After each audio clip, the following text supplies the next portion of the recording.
Hi guys! Welcome back to my YouTube channel, Succulent Blaze, and it's me again, Aika. So guys, hindi ko na kayo na-update sa day 3 ng aking pag-aayos dito. Pero ipapakita ko sa inyo yung mga ginawa ko nung nakaraan. Kasi inabot na ako ng bagyo. Ayan, tapos meron na naman parating. So ayan yung mga ginawa ko. Ay, wait lang, pakita ko sa inyo. Ang ganda ng sandan. Yan. Houseplant ng auntie ko. Yan. Madamo lang kasi hindi pa nalilinisan.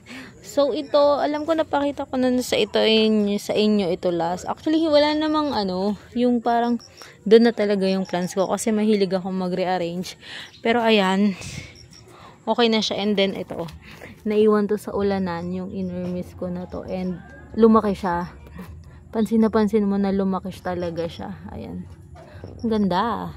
Tapos, yung Chloe, dito ko na inilagay. Yung una kong Chloe. Ano pa yan? Import pa yan. From China pa yan.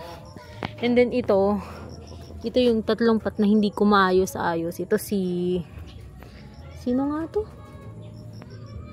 Shangri-La ba? Peridot? Ayan, basta parang peridot ata to. Ayan, hindi ko maayos. Leggy na siya. Tapos nagaganyan na yun yung stem niya. Natutuyo na. Wala akong time kasi nga dami kong ginagawa. Tas ayan pa, hindi ko pa naayos yung mga pot dyan. As in, parang ito yung lagayan ko muna nang aayusin ko. Ayan, wala na din ito din sa orange lover, di ko din maayos. Tas ito mga mga nasalanta kong succulent, pinagsama-sama ko na lang sa isang pot. Paano? Kikigulo yung aso ko. Lakad na dun. Hi, apa. Ayan, may ko sa mata. Yan.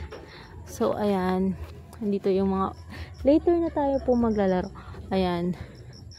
Ayan yung mga propagation ko ng scallops. Ang dami. So, ayan. Magkakat pa ako. Hi! Yung aking aspin. Yung isang aspin ko. Ayan. So, nasabi ko din na nandito yung iba kong cactus. Then, ito, kinat ko yung natin, flapjack. Yan, yung variegated flapjack. Waiting na lang ako kung may lalabas ba sa kanya. Kaya nung flapjack na dyan. Kasi lagi ko nakikita. Madami siyang So, ayan, continue. Kasi nakikita ko kay Jen, napadami niya yung flapjack na sa kakakat niya, diba? Ang galing-galing ni Jen. Wala siyang update ngayon ng ng garden niya. Kasi, wala siya sa location niya, sa Bicol.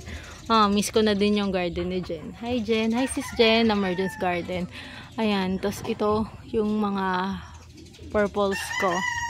Yung isa kong super balm. Then mga peaches snow. Variegated super balm. And then yung silver balm. Ayan. Basta sila ngayon nag-spray ako ng tango. Kasi nga may dadating na ulan para iwas fungus tayo. And then, nalipat ko na pala dito yung iba kong mga gymnos. Yan, yung mga malalaki kong gymnos. Inilipat ko na ulit dyan. And then, nung nakaraan, di ba ito mga nasa bathtub na pot. Inilipat ko na siya dyan sa tray. Kasi nakitaan ko ng scale. So, lahat yan, iniscrub ko ulit. So, parang nakakakita na naman ako ng may scale. So, kailangan ko na naman siyang i-uproot at i-brush. Kasi pagka nahawaan niya yung katabi niya, maghahawa-hawa na yan. Tapos, ayun, dadami na naman yung gawain ko. So, ayan. Andi dito yung ating mga aloes. Konti lang yung aloes ko. Nag-try lang ako nung nakaraan. And mabilis siya alagaan. Itong aloe na to. Free lang to sa akin. Nung nabigay to sa akin, may anak siya. So, ito yung anak niya. Andi dito. Sa 2x2 na pot. And look nyo naman. Lumabas na yung ugat niya. Ang liit niya. Pero, kailangan ko na siya i-repat. Ang kulit lang. Kanina ko lang din napansin na may ugat na siya dyan. Tapos yung mga lactea natin na pahaba na yan. Mga white ghost natin na yan. Gagawin natin yung grafted soon. Kapag hindi na maulan. Saka na ako magagraft pag hindi na umuulan. Kasi, lagi ako nalilate magbaba ng trapal ko. Ayan yung centenary natin. Ang ganda na. Nagre-red yung yung tawag mo dito. Yung toy niya. Ang ganda. Grabe. Bakit ganyan? May nagre-red pero meron ding white. Oh my god. Good sign ba yan o bad sign? Ayan. Tapos, di ko alam kung ano ba to. Ano ba to? Flower or seed pod? Ayokong, ay ano. Yan. Ano din siya ng Melo, Centenary. Yan. Pagka naging mature yan, kumukulot daw yung thorns niyan. So, ayan, minayin ko siya. And then, yung mga GBs natin na cute. Ito yung ano ko, yung GB ko na twin head ito, tsaka ito. Tapos, nabulok yung body, tapos tinanggal ko. Pinaghiwalay ko. Ayan na sila ngayon. And then, ito pa pala, yung ginawa ko sa day 3 ko. Ayan. Kaya aga-aga nagpupupukpuk ako dyan. Napagalitan tuloy ako. Ayan. So, ayan, naglagay ako ng chicken wire dyan. Madumi yung wall namin. Oo, alam ko. So, ayan, meron ka. Dyan ko nilagay yung string of hearts ko. And then, ito. Tawag dyan, Mirinay, and then may propagation dyan ng string of hearts. Then, andyan dyan yung claret. May claret din ako dyan. And ito, wala pa to. And, kanina, nanonood ako ng live ni Mylas. So, napamay na naman ako. Sorry na. Tapos, nagtanong ako kung meron pa siyang cuttings ng string of pillows. Kasi, yung nabili ko dating string of pillows, nalusaw, napabayaan ko sa ulanan. As in, wala siyang day na tutuyo. Ayun, nalusaw. So, sabi ko, kung meron pang tig 50, kasi nakita ko nag-post siya na 50 pesos lang yung cuttings ng pillows. Sabi niya, bigay niya na lang daw sa akin. So, ayun, ang dami kong cuttings ng pillows na padating. Dito ko siya balak ilagay. Yan, sa part na yan. Kasi, mabilis siyang humaba and gusto ko yung ganon. Para may ano dyan. Para hindi bare yung wall na yan. Yung parang, pag binidyo ko yan, ayan, meron pang something dun sa taas. Hindi yung ito lang, 'di ba? Ayan, 'di ba? Para hindi bare, para hindi malamya. Ayan. So ayan yung ating monkey's tail. Humaba na siya. Ayan na yung inihaba niya, oh. Nasa ano na to? 2 inch yung inihaba pati dun sa kabila. Ayan. Ang daming nawiwirdohan dito. Ayan. Pag nakikita nila yan, nagugulat sila. Akala nila pusa. Ayan. So, nandito yung isa natin ng Mirinay. Sobrang dami kong Mirinay. Ginugupit-gupit ko na lang yan. Parang damo na yan. Tapos ito, Ellen Hybrid to na hindi na nag-pink. And nandiyan yung prolifica natin. Ayan.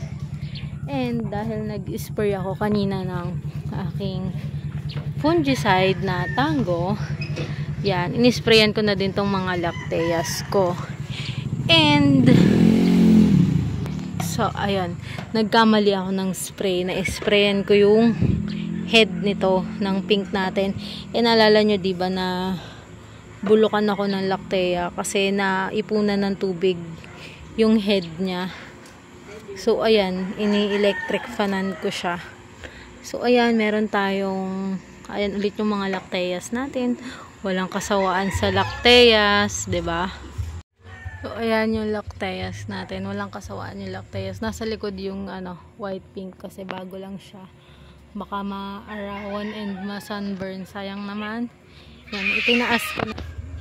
Ipapakita ko pala sa inyo itong mga namain ko kay Lots. Bago lang to.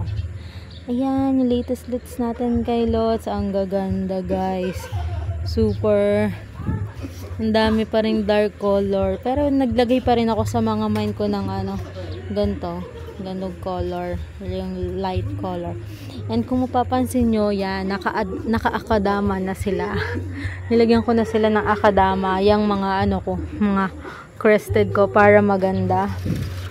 Yan. Tapos ito, favorite ko to sa na-mine ko sa kanya. And, yung mga na-mine ko na yan, guys, lahat yan, tig to 35 pesos lang. So, wala pang 600 yung binayaran ko sa lahat-lahat.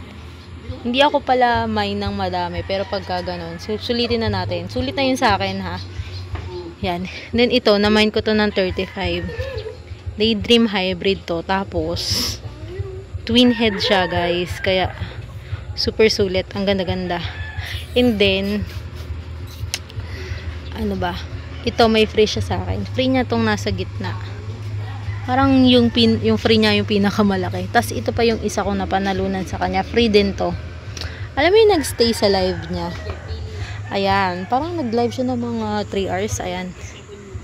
Ito, napanalunan ko to sa pa-mine free niya. O, 'di ba? Ito yung last na pa-mine free niya. As in yung bonggang-bonggang free niya. At tas ako yung nakakuha, 'di ba? Pumalag yung internet natin. Ang ganda. Parang may ID siya. Ewan ko lang. Ayan.